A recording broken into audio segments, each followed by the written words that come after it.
plundered.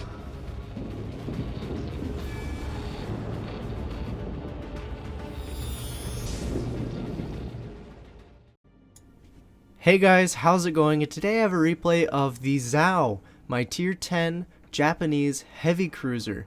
Now, I really do enjoy this ship, and I'm surprised that I haven't put it on my channel yet, as it was one of the first tier 10s that I got in this game. And it's just such an enjoyable ship for me to play with its amazing guns, really good stealth, and really trollish armor. It's almost a small battleship, though the Moskva really earns that title for the tier, since it has that bow tanking ability and just it's basically the biggest cruiser at tier 10 currently. It's yeah.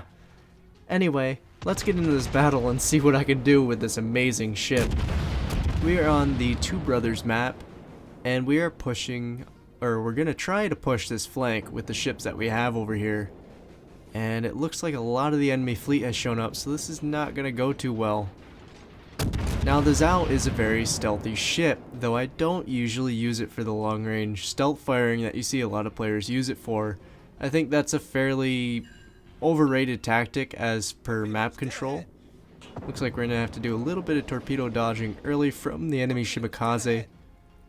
But that's alright. Looks like they'll be easy to... Oh wow, they ran out. Okay. But they were going to be easy to dodge since our gearing had spotted them already. Yeah, that's a lot of ships down there. I don't really want to run into those. Montana, Iowa, basically all of their battleships are down on that side of the map, and this is a fairly battleship heavy game. Since that Iowa is broadside and I had AP loaded, I might as well fire at that, see what damage I can do. And looks like I got a decent amount off on him. Maybe about 6,000 damage with those.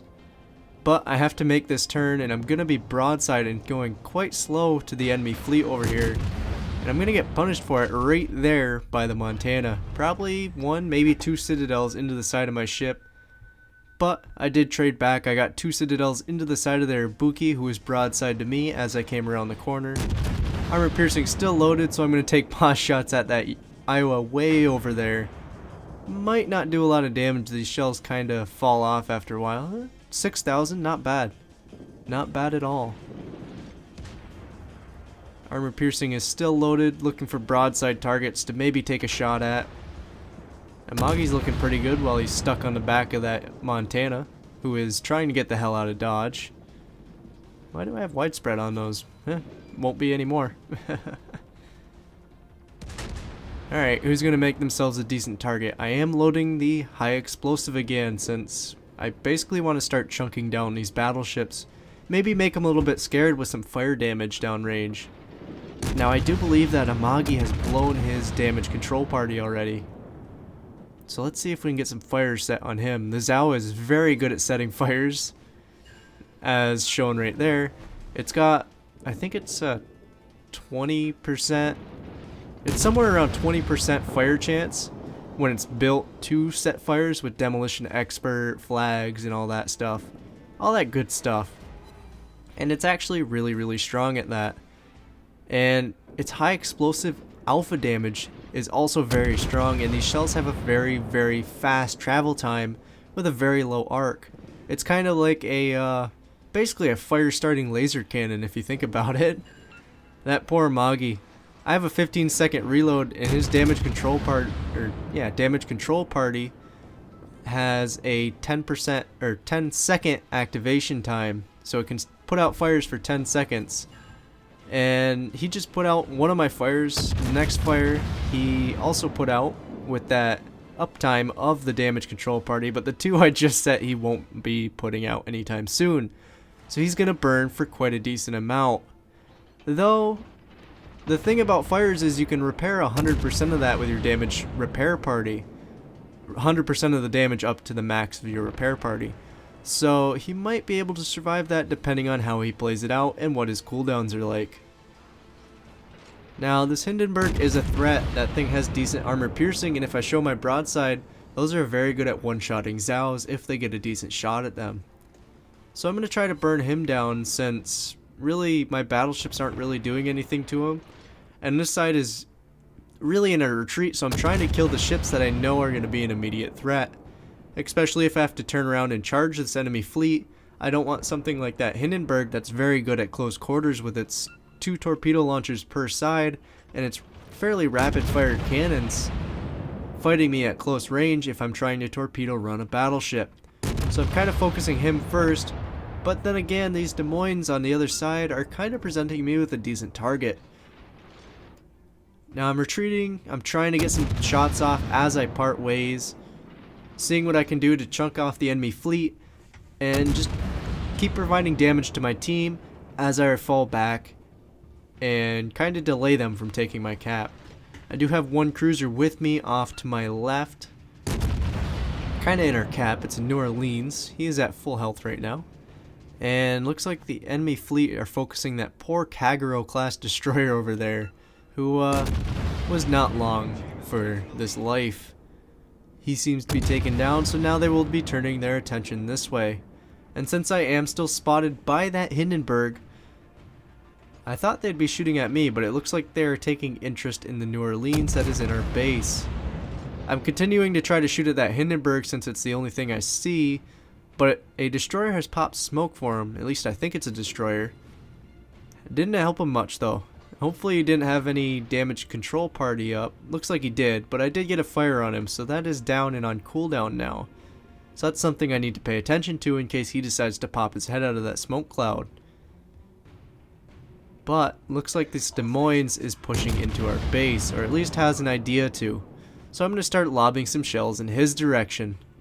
Des Moines has very good bow armor, at least against cruisers and other ships that don't have really high caliber guns, because Yamato's through the bow of that thing. It's like free Citadel sometimes.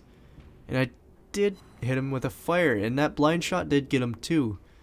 And like I said, these do have some fairly high alpha damage shells, and so he'll be taking quite a bit of damage through the bow by him. His buddy there in the other Des Moines, completely on fire. Doesn't look like he has a damage control party up right now, so I'm going to continue firing on him since he's providing a very easy target.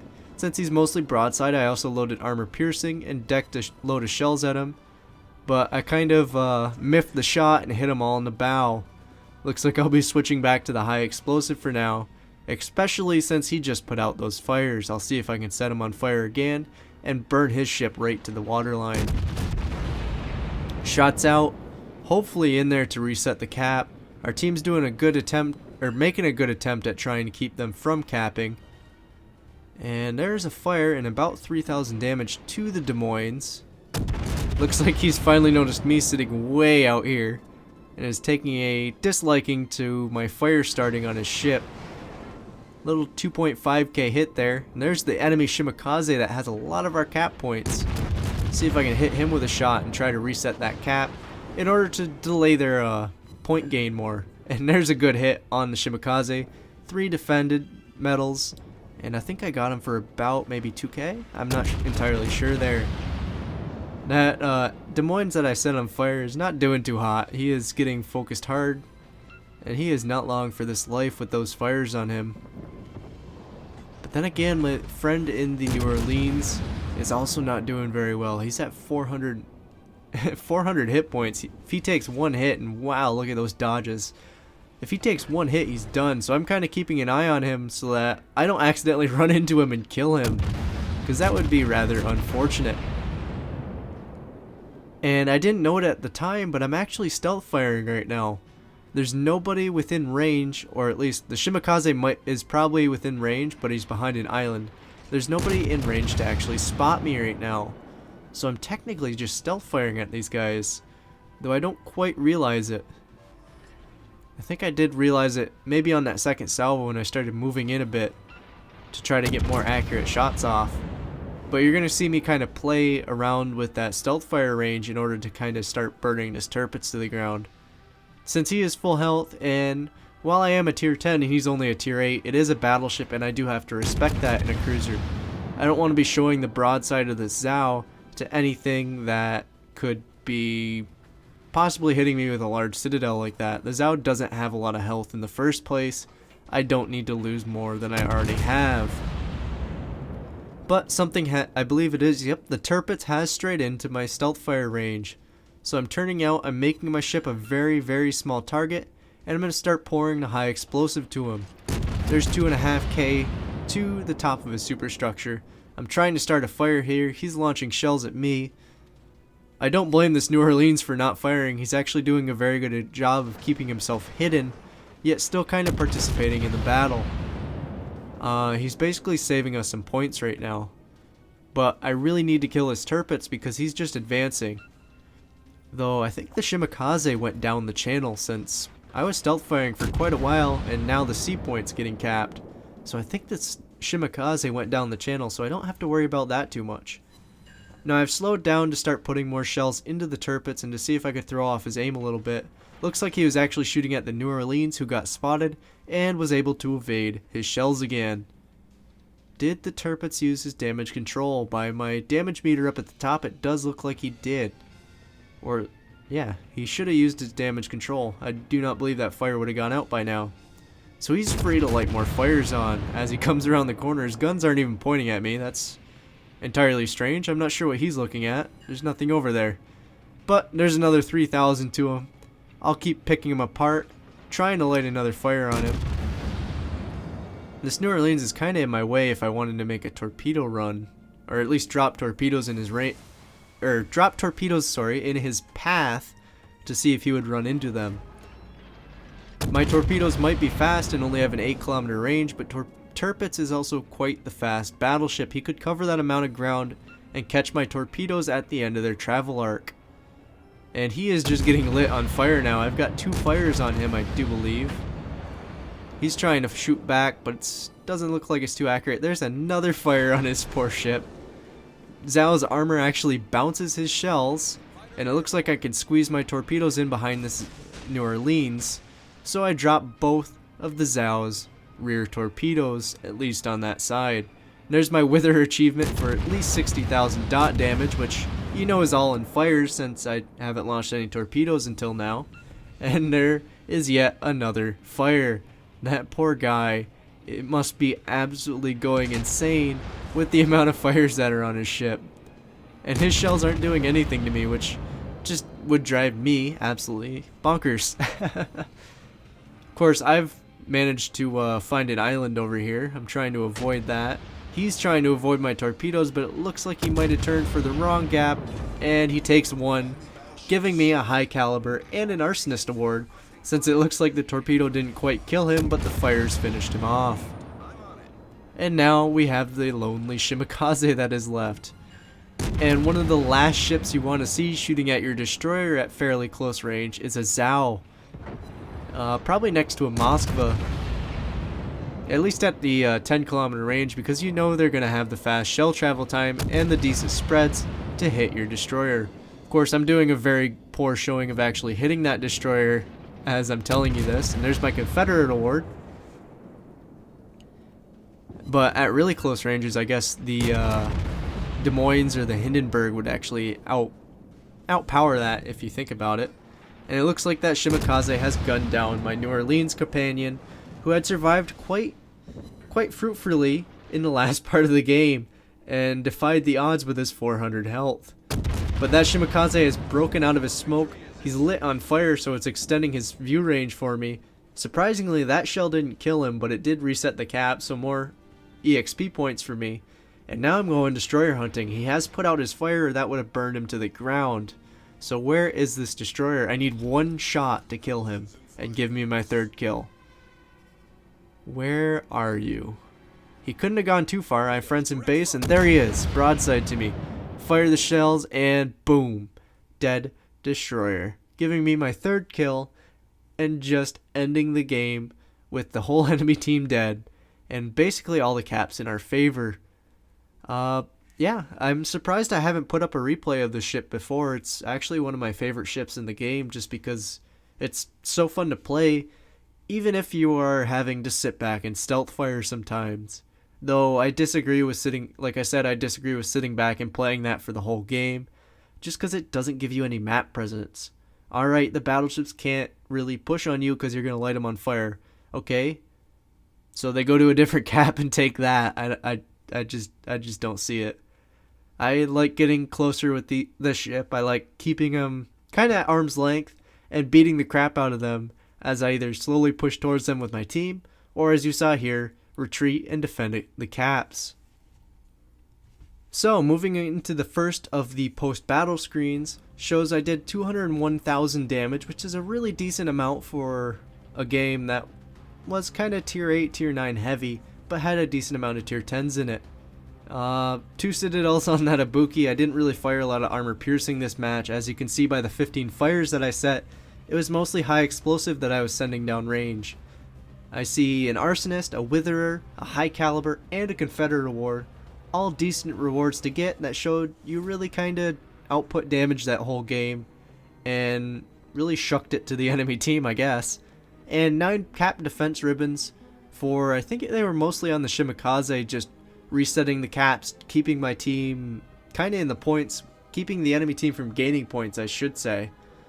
And as you can see, I was running a premium account and I was running the tier 10 camouflage. So I earned 500,000 credits that match, 10,000 experience for conversion to whatever I want. So I definitely made a profit this game. So moving into the team list shows me on top with 2,500 base experience, and a Hindenburg on my team with 4 kills, right below me with 2,300. I believe he must have been the guy leading the push around the other flank that kind of messed up the whole enemy team's plan to just roll over our whole team. And big shout out to that New Orleans who came in 3rd for, just dodging and weaving and surviving and beating the odds with his 400 health. Sadly, he got killed in the end, but we got revenge for him and took out that enemy Shimikaze, who did finish 1st on the enemy team. And finally, I wanted to show you guys the damage screen, just to show what an absolute monster this ship is, even if you're just firing the high explosive the whole match. 109,000 damage just with the main batteries. Of that, 78,000 of it was with high explosive, and 31,000 was with armor piercing. Probably most of that was done to the Iowa and the Ibuki, because they were mostly the only 2 ships that I shot armor piercing at, really. Most of the other ships weren't smart enough to show me their broadside, or I kinda derped their shot into the bow like I did with the Des Moines. While the Zhao does have really strong armor piercing, it's kind of more of a close range thing, or they really have to be showing you a decent broadside, at least in my opinion. Somebody's probably going to prove me wrong now. 1 torpedo hit for 7,000 damage. That poor Tirpitz tried to dodge those but didn't quite make it. He caught the one on the end for a little bit of damage, but still 1 torpedo for me and 1 less ship on the enemy team. Other than that, 84,000 damage with fires. That's where the Witherer came from. I did no flooding damage that whole match. 84,000 damage. If you want to farm Witherer medals, take this ship out, spam high explosive. That's really all you have to do.